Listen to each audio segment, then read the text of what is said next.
କୋଟି ଓଡ଼ିଆର ମଉଡ଼ମଣି ଜଗତର ନାଥ ଜଗନ୍ନାଥଙ୍କ ପାଦପଦ୍ମରେ ନତମସ୍ତକ ହୋଇ ମୋର ସମସ୍ତ ବନ୍ଧୁବର୍ଗଙ୍କୁ ଶୁଭ କାମନା ଜଣାଇ ଆଜିର ଭିଡ଼ିଓଟି ଆରମ୍ଭ କରୁଛି।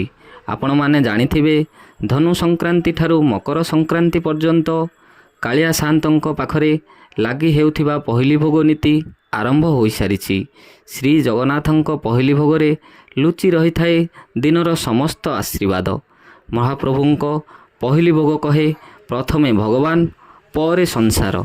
ମା ବୃନ୍ଦାବତୀ ଯୁବନାଟ୍ୟ ସଂଘର ସଭାପତି ସମ୍ପାଦକ ଗୁରୁ ଶ୍ରୀ ସଞ୍ଜୟ ବିଷୋୟୀଙ୍କ ସମେତ ସମସ୍ତ କଳାକାର ଆଜିର ଏ ଭକ୍ତିମୟ ଦିନଟି ଆରମ୍ଭ କରିବା ପାଇଁ ବଡ଼କୋଦଣ୍ଡା ଜଗନ୍ନାଥ ମନ୍ଦିରରେ ଉପସ୍ଥିତ ହୋଇଥିଲୁ। ସର୍ବପ୍ରଥମେ ଜଗନ୍ନାଥଙ୍କ ଆଶୀର୍ବାଦ ନେଇ ପରେ ପହିଲି ଭୋଗ ଥିବା ଆନନ୍ଦକୁ ଉପଭୋଗ କରିଥିଲୁ। ଯଦି ଆପଣମାନେ କିଏ କେଉଁଠାରେ ପହିଲି ଭୋଗ ଆନନ୍ଦ ଉପଭୋଗ କରିଛନ୍ତି ନିଶ୍ଚୟ କମେଣ୍ଟ କରନ୍ତୁ। କମେଣ୍ଟରେ ଲେଖିଦିଅନ୍ତୁ ଜୟ ଜଗନ୍ନାଥ। ମହାପ୍ରଭୁ ସମସ୍ତଙ୍କର ମଙ୍ଗଳ କରନ୍ତୁ। ରହୁଛି ଜୟ ଜଗନ୍ନାଥ।